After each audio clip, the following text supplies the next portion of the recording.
राधा स्वामी जी, आज की जो साखी है, जो बात है, वह 24-25 साल की लड़की की है, जिन्होंने सारी की सारी बात कैसे बताई और उन्होंने क्या क्या कहा। पूरी बात जरूर सुनिएगा। वह बहन हमें कहने लगी कि दीदी, जब मैं 23-24 साल की थी तो मेरे माता पिता मेरे लिए एक अच्छा परिवार ढूंढने लगे। मैंने अपने माता पिता से कहा कि अभी मैं और कुछ करना चाहती हूँ, कुछ बनना चाहती हूँ। अभी तो मेरी पढ़ाई पूरी हुई है, मेरा कोर्स पूरा हुआ है, अभी मैं शादी नहीं करूँगी। लेकिन मेरे माता पिता कहने लगे, बेटा यही उम्र शादी की होती है, शादी तो हमें करनी ही है। जैसे ही मैं 24-25 साल की हुई तो मेरे माता पिता ने एक परिवार देखकर मेरी शादी कर दी। जब शादी कर दी, मैं उनके घर गई तो सारा कुछ ठीक था। मैं अपने घर गई, मैंने अपने घर को संभाला, घर को घर समझा, परिवार को संभाला। लेकिन वह परिवार बाबा जी को नहीं मानता था, डेरे नहीं जाने देता था। लेकिन मैं कुछ समय तो हमारे पास में ही सेंटर था, कई बार मैं चली जाती थी। लेकिन जैसे ही मेरे परिवार वालों को पता लगा कि ये तो सत्संग पर जाती है, डेरे से जुड़ी हुई है, और मेरे परिवार वालों ने मेरे पर बहुत ज़्यादा रोक टोक लगानी शुरू कर दी कि जो कुछ भी थी तुम अपने मायके परिवार में थी, यहाँ पर जो हम करते हैं सारा का सारा तुम्हें वैसे ही करना पड़ेगा। ना तो तुम आज के बाद डेरे जाओगी और ना ही तुम सत्संग पर जाओगी। तो वह बहन कहने लगी कि दीदी, जब मैंने यह बातें सुनी तो मेरा जो रोम रोम था एकदम से पूरा का पूरा रोम रोम रोने लगा, आंखों में आंसू, कि ये मेरे साथ क्या हो गया है। ये तो मुझे डेरे ही नहीं जाने देंगे, बाबा जी के साथ ही नहीं जाने देंगे, मिलने नहीं देंगे, सत्संग नहीं सुनने देंगे। इस बात को लेकर मैं घर में बहुत बार मैंने अपने हस्बैंड से भी कहा कि अगर आप नहीं मानते कोई बात नहीं, मुझे तो जाने दीजिए। लेकिन परिवार वाले नहीं माने। जब मैंने अपने मायके परिवार से, माता पिता से बात की तो माता पिता कहने लगे, बेटा हमारे गुरु भी यही बात समझाते हैं कि कभी भी किसी के आगे जिद नहीं करनी चाहिए। जो कुछ हो रहा है वह कर्मों का हिसाब किताब है, कोई बात नहीं, गुरु तुम्हारे अंदर है, हमेशा रहेगा, और एक दिन ऐसा भी होगा वह तुम्हारा साथ भी जरूर देगा। लेकिन घर में कोई लड़ाई झगड़ा नहीं करना, किसी से जिद नहीं करनी। तो वह लड़की कहने लगी, जब मेरे माता पिता ने मुझे यह बात समझाई तो मैंने सोचा ठीक है, अब जैसा चल रहा है वैसे ही चलेगा, मैं अपने घर में कोई लड़ाई झगड़ा नहीं करूंगी। समय बीतता गया तो वह बहन कहने लगी कि हमारे घर में आना जाना बहुत लगा रहता था। जब भी कोई हमारे घर बहन भाई आता था तो बस हमारे घर में एक ही बात चलती थी, कभी किसी संत को पकड़ लेते थे, कभी किसी संत की बातें करने लगते थे। इतनी संतों की बातें करते थे, संतों की बातें करते करते घुमा फिराकर जो बात खत्म होती थी वह डेरे पर जाकर होती थी कि एक वो डेरा भी खुला हुआ है, वहां पर भी बाबा जी ने पता नहीं इतने लोगों की भीड़ इकट्ठा की हुई है। तो ऐसे ही हमारे घर में जब भी कोई आता था तो बस बातें ही करते थे। लेकिन मैं कभी नहीं बोलती थी, मैं कहती थी कहते हैं जो कहते हैं कहने दो, मेरा क्या जाता है, मुझे कोई फर्क नहीं पड़ता, अपने कर्म बना रहे हैं। ऐसे ही जो समय था वह चलता रहा, लेकिन मेरे मन में अपने गुरु के लिए जो प्रेम था वह कभी खत्म नहीं हुआ। एक दिन ऐसे ही हमारी जान पहचान के बहुत ही खास मेहमान हमारे घर आए, चाय नाश्ता किया, खाना वगैरह खाया। जब सब लोग इकट्ठे बैठे हुए थे फिर से वही बातें होनी शुरू हो गई। मैं भी पास में बैठी हुई थी। अब पहले तो ये लोग दूसरे संतों की बातें करते रहे कि फलाने संत ने ऐसा कर दिया, देखो वहां पर क्या हो रहा है, कोई कहीं जा रहा है, कोई कहीं जा रहा है, इन्होंने तो घर की जो औरतें हैं उनको ही खराब करके रखा हुआ है। आदमी सत्संग पर जाएं ना जाएं, लेकिन जो बीबी हैं, जो लड़कियां हैं, जो औरतें हैं, इनको सबसे पहले जाना है। तो वह जो मेहमान आए हुए थे वह बहुत अच्छे थे। वह कहने लगे ऐसा कुछ नहीं होता, आदमियों से ज्यादा औरतें मालिक को ज्यादा मानती हैं, उनके अंदर ज्यादा वैराग होता है। अब इसी बात पर जिद चलने लगी, एक दूसरे पर इतनी बातें करने लगे। अब जो मेरा परिवार था, जो मेरे हस्बैंड थे, उन्होंने घुमा फिरा कर बात डेरे पर लेकर आए। उस दिन जो उन्होंने दीदी बातें कही, वह बातें तो बताते हुए मुझे तक आज इस बात की शर्म आ रही है कि मेरा परिवार ऐसा था, मेरे बाबा जी ने कर्म ऐसे लिखे थे। मेरे हस्बैंड सारे मेहमानों के सामने कहने लगे कि डेरे में तो इतने घिनौने काम होते हैं। मेरी जो ये वाइफ है ना, ये भी उनको ही मानती थी। मैंने तो इसका भी जाना बंद कर दिया है। पता नहीं इतने साल जाती रही थी, वहां क्या करती रहती थी।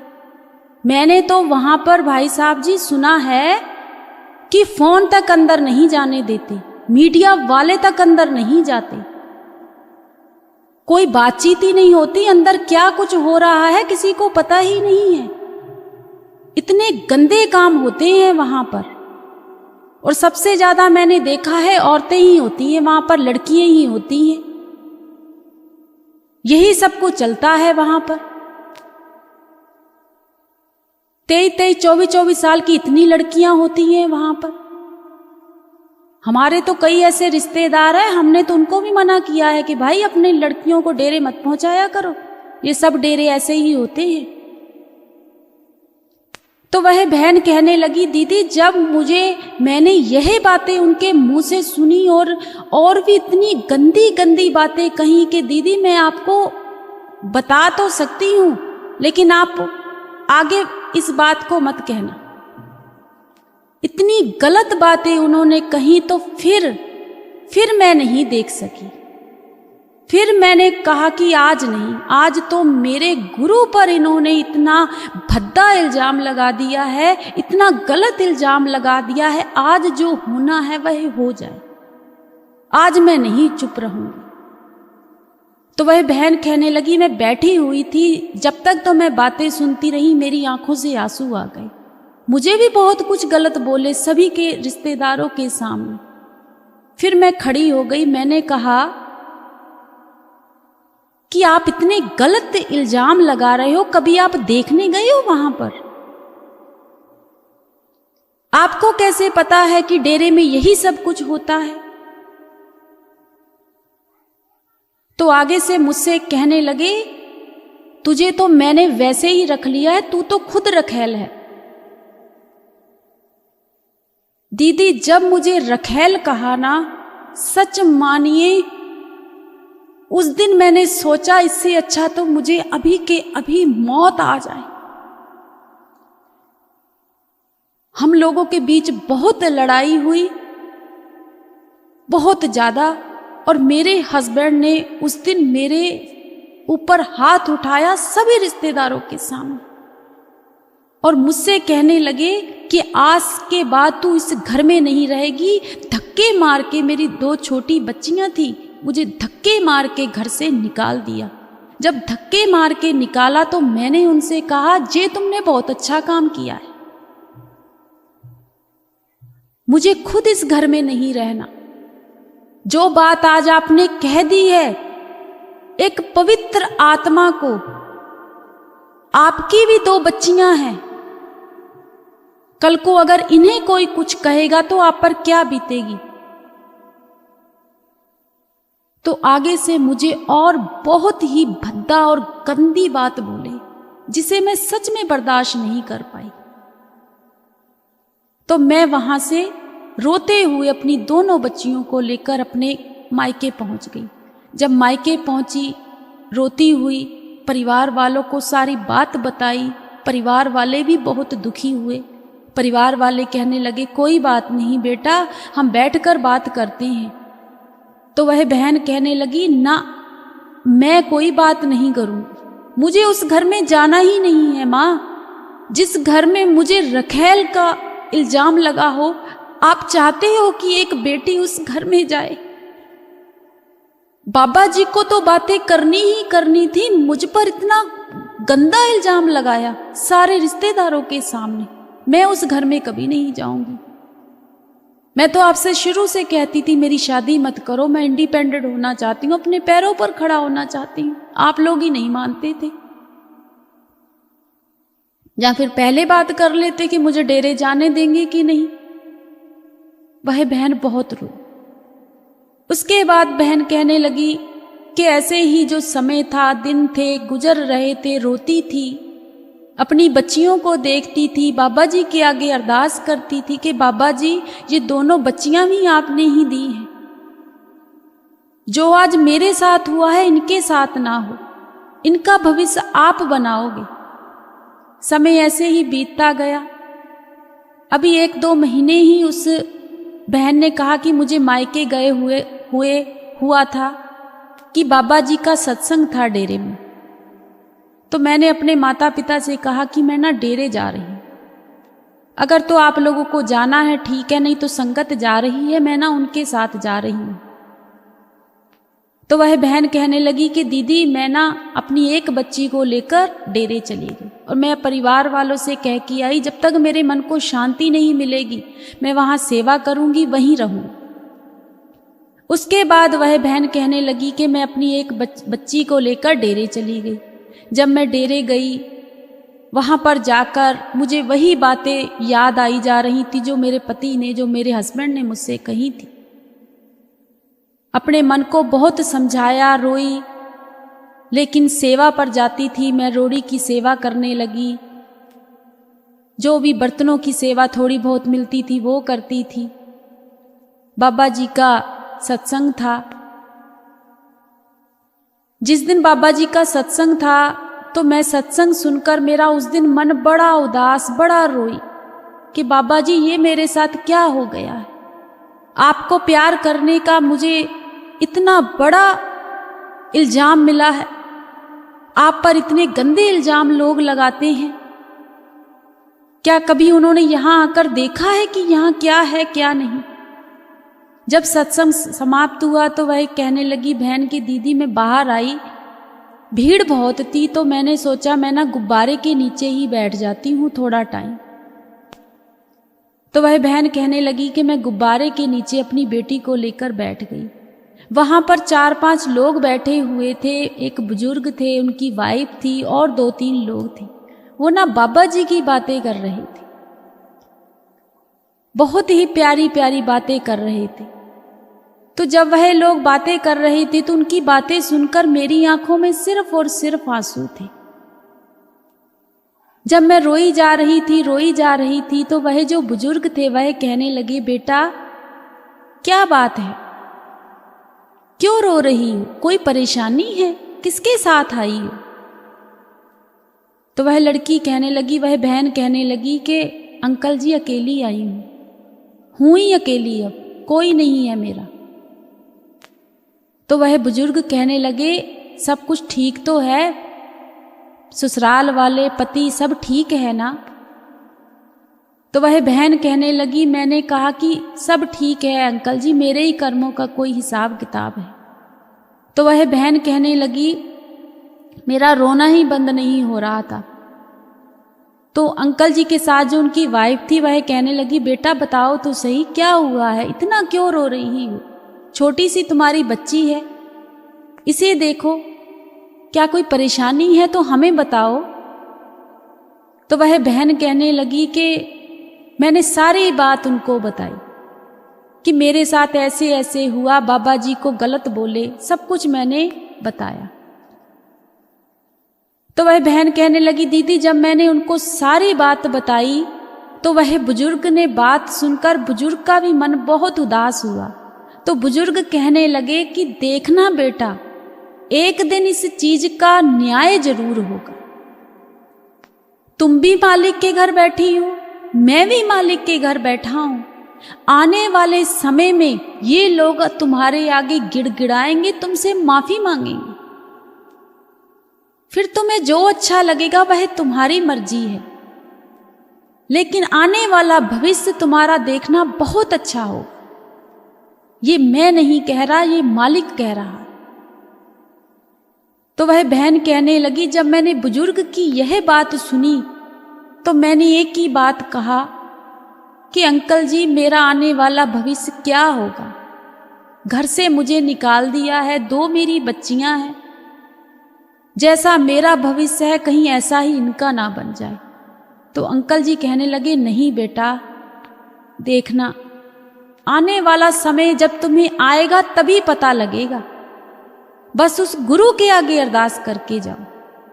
तो वह लड़की कहने लगी कि उसके बाद मैं थोड़े दिन और डेरे रही। उसके बाद मैं अपने घर आ गई। जब मैं घर आई मन बहुत उदास। माता पिता की जमीन ज्यादा अच्छी थी।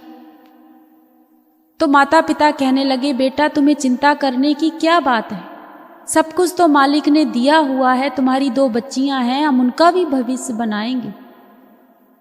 पहले तो हो सकता है, क्या पता सब कुछ ठीक ही हो जाए। तो वह बहन कहने लगी कि मुझे उस घर में जाने के लिए मत कहना, इससे तो मैं जहर खा के मर जाऊंगी।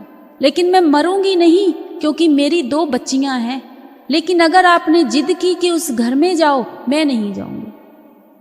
मुझे जो करना है अब मैं खुद करूं। तो परिवार वाले कहने लगे, ठीक है बेटा, क्या करना चाहती हो? तो वह कहने लगी, आपको तो पता ही है कि मैंने पार्लर का काम कोर्स किया हुआ था, इतना पैसा लगाया था। तब भी मैं आपसे कहती थी कि मैं कुछ करना चाहती हूँ। लेकिन आज मेरे पास इतना पैसा नहीं है कि मैं अपना कोई सैलून या अपना कोई छोटी सी दुकान खोल लूँ। तो माता पिता कहने लगे, पैसा क्यों नहीं है? तुम्हारे नाम पर पैसा जो हमने किया है वो तुम ले लो और अपना छोटा सी एक दुकान खोल लो। तो वह लड़की कहने लगी कि माता पिता, मैं आपसे पैसे नहीं लूंगी, जो भी करूंगी मैं खुद करूंगी। जैसा मुझे बाबा जी ने कहा है कि अगर मालिक ने हाथ पैर दिए हैं तो कमाई करो, मालिक अपने आप साथ देता है। तो उस लड़की ने देखो उसका हौसला कितना था। वह बहन कहने लगी कि दीदी, मैंने कोई दुकान नहीं खोली, मैं लोगों के घरों में जाकर होम सर्विस देने लगी। जब मैं 1-2 के घर गई, उन्होंने काम पसंद किया, आगे काम पसंद किया। बाबा जी की इतनी दया मेहर हुई कि मुझे लोगों ने बहुत प्यार देना शुरू कर दिया। मेरा इतना अच्छा काम चलने लगा। 1 साल के अंदर अंदर ही मैंने अपनी बच्चियों को खूब अच्छे स्कूलों में पढ़ाना शुरू कर दिया और मेरा जो काम था वह बहुत अच्छा चलने लगा। लेकिन मैंने दुकान नहीं खोली। ऐसे ही मैंने कम से कम 7-8 साल लोगों के घरों में ही काम किया। इतनी मेरी जान पहचान बन गई, मालिक ने इतना पैसा दे दिया, बच्चियां भी मेरी अच्छे स्कूलों में पढ़ने लगी। उसके बाद एक मैंने छोटा सा सैलून खोला, ज़्यादा बड़ा नहीं, छोटा सा, अच्छा करके उसको खोला। उसके बाद जो मालिक ने वहाँ पर खुशियाँ दी मुझे, वह देखने लायक थी। मुझसे काम नहीं संभाला जाता था। मैंने लड़कियाँ रखी, मेरी बच्चियाँ पढ़ के लिख के आज मेरी बच्चियाँ विदेश में बैठी हुई, विदेश में। और वह बहन कहने लगी कि जब मुझे 8-9 साल हो गए काम करते हुए, मेरी बच्चियां अच्छे स्कूल में पढ़ने लगी, तो वह परिवार जो था हमारे घर आया मुझसे माफी मांगने के लिए। वह कहने लगे कि हमसे गलती हो गई है बेटा, तुम अपने घर चलो। तो वह बहन कहने लगी कि उस दिन मैंने कहा कि मैंने तो कभी आपसे कोई मेरा शिकवा गिला है ही नहीं, मैंने तो आपको माफ कर दिया है। लेकिन आप अपने बच्चे की, अपने बेटे की कहीं भी शादी करो, मुझे आपके घर से एक पैसे की चीज़ नहीं चाहिए। मेरी ये बच्चियाँ बहुत अच्छी पढ़ रही हैं, आज मैं इंडिपेंडेंट हूँ, मालिक ने मुझे अपने पैरों पर खड़ा किया है। क्या पता मालिक ने मुझे इसीलिए यह हुनर पहले ही दे दिया था। आज मेरे पास सब कुछ है। लेकिन मैं आपके साथ वापस नहीं जाऊंगी, ना मुझे आपके घर से कुछ चाहिए, मैं जो कुछ हूँ अच्छी हूँ। तो वह बहन कहने लगी, मैंने उनसे कहा कि मुझे आपसे कोई नाराजगी नहीं है, बल्कि मैं आप लोगों से माफ़ी मांगती। तो वह बहन कहने लगी, मैंने उनको भेज दिया, लेकिन उस दिन मुझे उन बुजुर्ग की बातें याद आ गई कि उन बुजुर्ग ने डेरे में बैठ के यह बात कही थी कि बेटा एक दिन देखना वह लोग माफ़ी मांगेंगे तुमसे, और एक दिन ऐसा आएगा कि मालिक तेरी झोलियां खुशियों से भर देंगी। और सच में वह बहन कहने लगी कि दीदी आज मैं इतनी खुश हूँ, इतनी खुश हूँ कि मालिक ने मेरी झोलियां खुशियों से भर दी हैं। अभी दोनों बेटियां मेरी विदेश में हैं, अभी शादी किसी की नहीं हुई। मालिक ने चाहा तो अच्छा परिवार उनको भी मिलेगा, लेकिन आज मैं एक ही अरदास बाबा जी के आगे करती हूँ, बाबा जी जो मेरे साथ हुआ मेरी बच्चियों के साथ ना हो, जो मेरे साथ हुआ ऐसे और बहनों के साथ ना हो। बाबा जी अगर बेटियां देते हो तो उन्हें लड़ने की भी हिम्मत दो, उन्हें सहने की भी हिम्मत दो। लेकिन मैं सभी से ये कहना चाहती हूं कि बच्चियां सभी के घरों में होती हैं। अगर हम किसी के घर शादी करके जाते हैं तो उनके घर भी बच्चियां होती हैं। तो एक पल के लिए यह बात सोचनी चाहिए, अगर आज हम दुखी हैं तो जहां हमारी बच्चियां जाएंगी क्या वह दुखी नहीं होंगी? जब बहन ने हमें यह बात बताई तो सच मानिए संगत जी हमारी आंखों में आंसू आ गए। कैसी सोच है लोगों की, इतना भद्दी दुनिया है, इतनी गलत सोचती है बाबा जी के बारे में, डेरे के बारे में, कि वहां पर शोषण होता है, वहां पर गलत चीजें होती हैं। अरे भाई वहां पर जाकर तो देखिए कि वहां पर क्या है। क्यों अपना ही घर बर्बाद करने पर हम लोग तुले हुए हैं? क्यों हम बच्चियों से ऐसी बातें करते हैं? क्यों हम ऐसा कर रहे हैं? हमें इन चीजों से बाहर निकलना चाहिए। क्या आज का समय ही इतना बुरा हो गया है कि हमारी सोच ही वहां पर आकर खत्म हो जाती है जहां पर गलत चीजें शुरू होती हैं? अगर एक इंसान गलत है तो क्या सारी दुनिया गलत है? तो हमें इस बात से बहुत कुछ सीखने को मिलता है कि हमें ऐसी बातें नहीं करनी चाहिए। सच में उस बहन की बातें सुनकर आप लोगों की आंखों में भी जरूर आंसू आएंगे कि दुनिया कितनी दुखी है। लेकिन खुशी उस बात की होती है कि जब हमारे बाबा जी अपनी बच्चियों को इतना प्यार करते हैं। सच मानिए बाबा जी खुद अपनी जुबानी कहते हैं, मैं बेटों से ज्यादा बेटियों से प्यार करता हूं। करते भी हैं, देते भी हैं, सब कुछ करते हैं, क्योंकि वह हमारे पिता हैं, परमेश्वर हैं, मालिक हैं। बस हमारी देखने वाली आंख नहीं है। तो हमें अच्छे इंसान बनना चाहिए, अच्छी बातें करना चाहिए, बिना सोचे समझे देखे किसी पर इल्जाम नहीं लगाना चाहिए।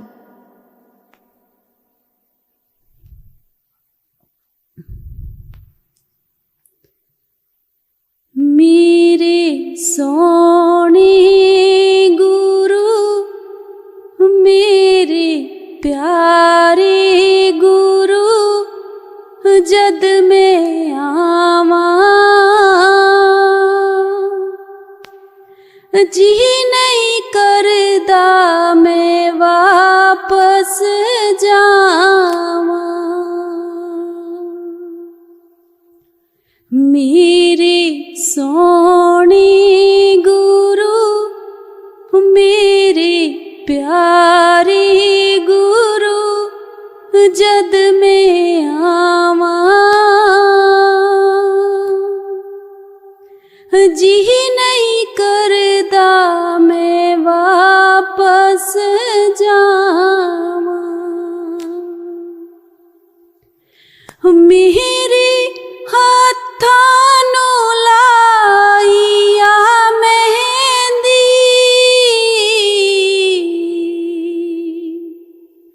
सारी दुनिया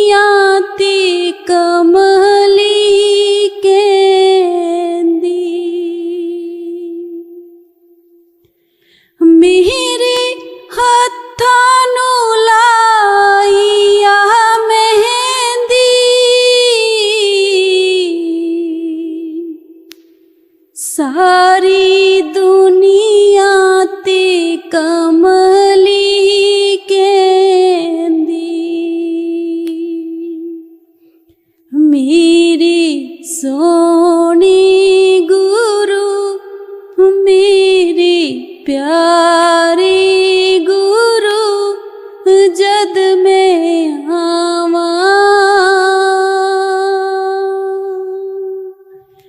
जी नहीं करदा मैं वापस जावां, जी नहीं करदा मैं वापस जावां। राधा स्वामी जी।